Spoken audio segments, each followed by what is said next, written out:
morning, dear students. Now we shall see some problems. We have a problem here. Solve the differential equation 5 double dash minus 5 equal to x square with boundary conditions phi of x at x equal to 0 and phi of x at x equal to 1 equal to 0 by least square and Galerkin's method. Least square and Galerkin methods. See the given differential equation here. Phi double dash minus phi equal to x square. How you understand? D square phi by dx square minus phi equal to x square. This is the given differential equation. What are the boundary conditions? Phi of 0 equal to 0 and phi of 1 equal to 0. We use the method of least squares and Galerkin's method to solve this problem.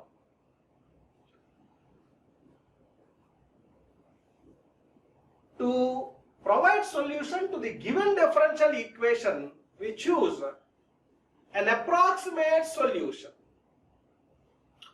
How you choose the approximate solution? Satisfying the given boundary conditions, right?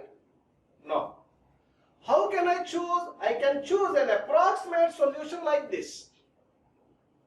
An approximate solution like this. The approximate solution contains one arbitrary constant or a set of arbitrary constants. How many arbitrary constants do you consider? That is the question. How many arbitrary constants do you consider? That is the question.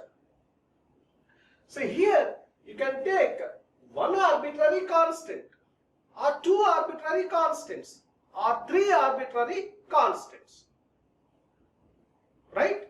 So now I take an approximate solution like this. Say phi equal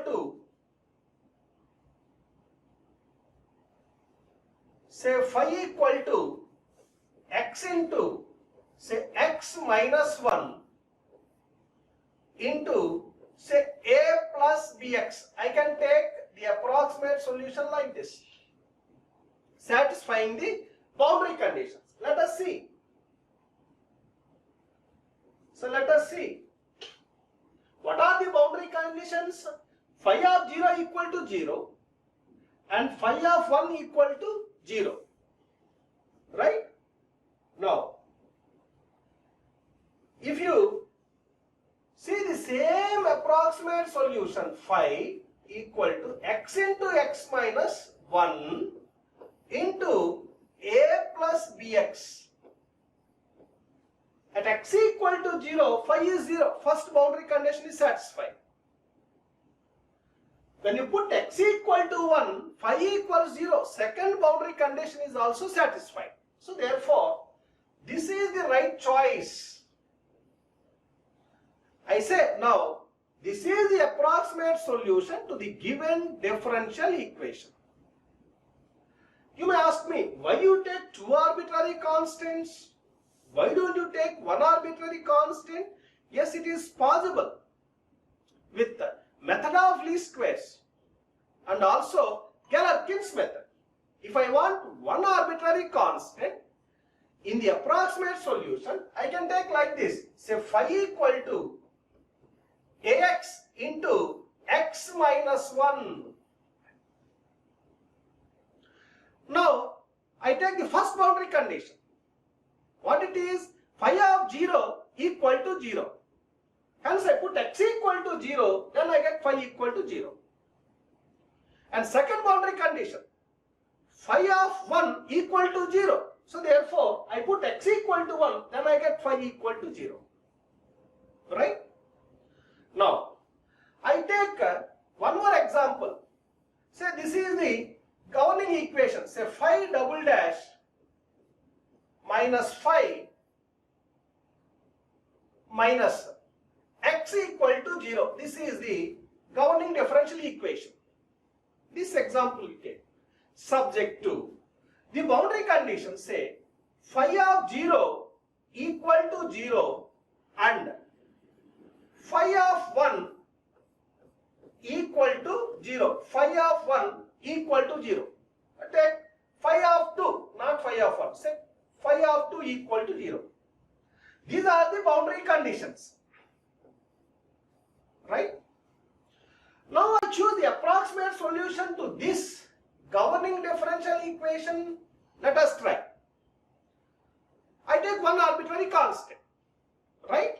And I write, say phi equal to x into 1 minus x into a. Right here. Now I see whether this satisfies the given boundary conditions or not. Now I put x equal to 0, phi equal to 0, this is satisfied. Now I put x equal to 2, and do you get phi equal to 0 here? No. Therefore, this is not the correct choice. I take another function. How I take? Say phi equal to ax into, say 2 minus x. See here, phi of x at x equal to 2 equal to 0. At x equal to 2, x equal to 2. Therefore, when you write x minus 2 or 2 minus x here. Now check. Put x equal to 0, then phi equal to 0. First boundary condition is satisfied. And put x equal to 2, then phi equal to 0. Second boundary condition is also satisfied. Hence, this is my right choice. If you ask me, sir, can I take two arbitrary constants? Yes. How do you take? Let us try. Satisfying same boundary conditions. Now phi equal to, say x into 2 minus x into a plus bx. Be careful. This is how you have to write. Not a plus b. A plus bx. Now put x equal to 0. Then phi equal to 0 you get. Put x equal to 2. When you put x equal to 2, again you get phi equal to 0. So this is my approximate solution containing two arbitrary constants satisfying the given boundary conditions. This is how we choose. And again you may ask me, sir, can I take three arbitrary constants? Yes. Then how you take? You can take like this. Say phi equal to x into 2 minus x into a plus bx plus cx square. This is how you have to take. Okay? Now also it satisfies. When the number of arbitrary constants increases, the time of hand calculations also increases. Remember. Moreover, when the order of this expression is increasing, you get the approximate solution very closer to the exact solution. So therefore, with increasing number of arbitrary constants, we get a better solution. But remember, you are a student. When you solve a problem with increased number of arbitrary constants, the time of hand calculations increases. In such a case, it's good depending upon computer. I hope now you understand how to choose an approximate solution. Right? An approximate solution. So now we come back to our original problem. So this is the general form of the approximate solution. Right? You can take one arbitrary constant or two arbitrary constants or three arbitrary constants. Nothing happens with the method of least squares and Galerkin's method. I have taken two arbitrary constants. What are they? Say alpha 1 and alpha 2. You take instead of alpha 1 and alpha 2, A and B. Or you can take A1 and A2. Doesn't matter. So now phi equal to, how I have taken, so phi equal to x into 1 minus x into alpha 1 plus alpha 2x. This is how I have taken, satisfying the given boundary conditions. Put x equal to 0, phi equal to 0. Put x equal to 1, phi equals to 0. When you expand this, how you get? Phi equal to alpha 1 into x minus x square. Take this x inside. X into 1, x minus x into x, x square. So alpha 1 into x minus x square again, plus alpha 2 into, again, x into x minus x square. What do you get? Alpha 2 into x square minus x cube. So this is the expanded form of this. This is how you have to choose the approximate solution. Right? Now, I hope you understand how to choose an approximate solution. Now I have approximate solution. I have to determine alpha 1 and alpha 2. When I determine, I can substitute here, then I get the approximate solution to the given differential equation. Right? Okay. How can I determine whether it is method of least squares or Galerkin's method? You have determined error.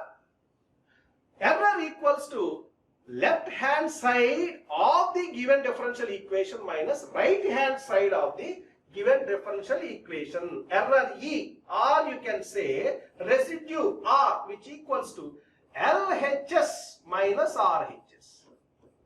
What is the left hand side of the given differential equation? Phi double dash minus phi. Phi double dash is d square phi by dx square. Firstly, determine d phi by dx. d phi by dx equals to, differentiate this with respect to x. Then what you get? Alpha 1 plus 2x into alpha 2 minus alpha 1 minus 3 alpha 2 x square. If you work with pen and paper, then you get like this, d phi by dx. Okay.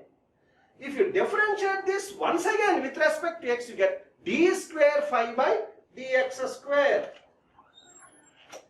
Now d square phi by dx square equals to 2 into alpha 2 minus alpha 1 minus 6 alpha 2 x. Okay. Now we have d square phi by dx square, and we also have phi. Therefore, what is LHS? We come back here. LHS is phi double dash minus phi, d square phi by dx square minus phi. That is LHS. And what is RHS? X square. Now, the residue or error, say epsilon or E or say capital R, doesn't matter. Any symbol you can use. Epsilon equals to LHS minus RHS. You get an expression like this in terms of x and alpha 1 and alpha. Okay. When you further simplify, you get an expression like this. Epsilon equals to minus alpha 1 into 2 plus x minus x square plus alpha 2 into 2 minus 6x minus x square plus x cube minus x square. A big expression you get like this. This contains alpha 1 and alpha 2. We have to determine. How we determine? Let us. I take firstly the method of least squares. What the method of least square says? After determining the error, square it. Then differentiate it with respect to the arbitrary constant. Then integrate it over the domain and equate to 0. That is what it says. Now I write here. Then you can easily understand. So alpha 1 we have one arbitrary constant, alpha 2 we have another arbitrary constant. This is epsilon. Square it. So therefore, what you get? Epsilon square. Differentiate it partially with respect to the first arbitrary constant, alpha 1. So therefore, dou by dou alpha 1 of epsilon square. Okay. Now, integrate this with respect to x over the domain. What is the length of the domain? 1 unit. Therefore, as x varies from 0 to 1, this equals to 0. Okay. This is one expression. And another expression, what it is? Again, integral of dou by dou alpha 2 of epsilon square into dx equal to 0 as x varies from 0 to 1. Two equations we have. We get two equations. Each equation with two arbitrary constant. You solve them, then you get alpha 1, alpha 2. That is what the method of least squares says. Okay. Firstly, I have differentiated partially with respect to alpha 1. Remember, when the expression contains only one arbitrary constant, you should not differentiate partially. The derivative is ordinary derivative. Then you need not write, you should not write dou by dou of. You have to write d by d of. When the approximate solution contains only one arbitrary constant. Now, dou by dou alpha 1 of epsilon square equals to, you get like this. One expression. And second one, dou by dou alpha 2 of epsilon square. Again you get an expression like this. Because we have epsilon, square it. Then differentiate like this. With respect to alpha 1, partially you get one expression. And differentiate partially with respect to alpha 2, you get another expression like this. As I said in the previous slide, integral of dou by dou alpha 1 of epsilon square into dx as x varies from 0 to 1 equals to 0. That is what I have written here. Integral of as x varies from 0 to 1 dou by dou alpha 1 of epsilon square is this. That is what I have written here. Into dx equal to 0. That is one expression. Now, integrate. Impose the limits 0 and 1. Then you get an equation like this. Say equation number 6. Equation number 6. And second one.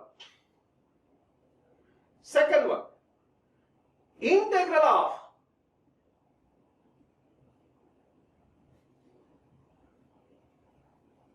this is the equation. Not this one. This is the equation.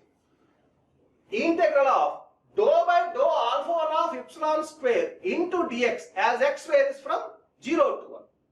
So integral of as x varies from 0 to 1. Right? Into this into dx equal to 0. When you simplify this, you get the equation like this. That is equation number 5. Again, second equation. Integral of as x varies from 0 to 1 dou by dou alpha 2 of epsilon square into dx equal to 0. So therefore, this is the equation. Please observe. Please notice. This is the first one and this is the second expression. This is numbered 5 and this is numbered 6. Okay?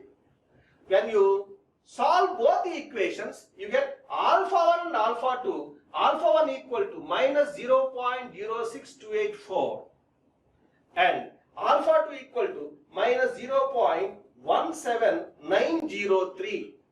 When you substitute these arbitrary constants in the assumed approximate solution, what is the assumed approximate solution?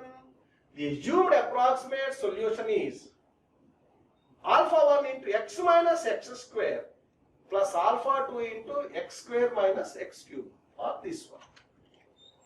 When you substitute alpha 1 and alpha 2 here, you get the approximate solution to the given differential equation. This is how we solve the given problem using method of least squares. Next method, it is Galerkin's method. To implement Galerkin method, you have to choose approximate solution. The approximate solution you have to substitute in the given differential equation and determine the residue. The residue must be made orthogonal to the respective weighting function, and it should be integrated over the domain and equal to 0. This is the procedure. To the same problem, again, we can consider the same approximate solution. Right? And we determine residue. How you get the residue? Yes, this is the approximate solution. We differentiate it. Once d phi by dx we get. Again we differentiate with respect to x. We get d square phi by dx square. So that is phi double dash. We have phi double dash. We substitute here. We have phi. On the right hand side, x square is there. The residue is LHS minus RHS. The residue we determine. And how you get the residue? Like this. Same residue. Same residue. If you simplify, you get like this. Okay? Now, we implement Galerkin's method. We implement Galerkin's method. Galerkin's method. How many arbitrary constants are there? 2 arbitrary constants. Therefore, we write 2 expressions in integral form. So, what is the first one? Integral of epsilon into w1 into dx as x varies from 0 to 1 equals to 0. This is first equation. And what is the second one? Integral of epsilon into w2 into dx, which equals to 0 as x varies from 0. Because we have 2 arbitrary constants, we get 2 expressions like this in integral form. What are w and w2? They are the weighting functions. So here, the trial functions are considered as the weighting functions. So what are the trial functions? The first trial function is x minus x square. X minus x square. X minus x square. It is the first trial function. And what is the second trial function? It is x square minus x cube. How you get? Again you go back and take the approximate solution. What is the approximate solution? I write here. Phi equal to x into 1 minus x into alpha 1 plus alpha 2 into x. This is the approximate solution. And this if you expand, how you get? Alpha 1 into x minus x square plus alpha 2 into x square minus x cube. This is the expanded form. Okay. The first trial function is x minus x square. The second trial function is x square minus x cube. The first trial function can be considered as the first weighting function, and the second trial function can be considered as the second weighting function. Right? Because we have 2 arbitrary constants, two trial functions will appear. Therefore, we get two expressions we get like this in integral form. The residue is multiplied by the first trial function, first weighting function, and this product is integrated over the domain and equated to 0. And similarly, EW2. That is what we see here. Integral of as x varies from 0 to 1. Residue epsilon into x minus x square, that is W1, into dx equal to 0. And integral of residue into x square minus x cube into dx equal to 0, as x varies from 0. We have two equations. We have epsilon, substitute here. Integrate. You get an expression like this. Okay? And second one, this one, integrate. You get another expression. Solve both the equations. When you solve both the equations, you get alpha 1 and alpha 2. Alpha 1 and alpha 2.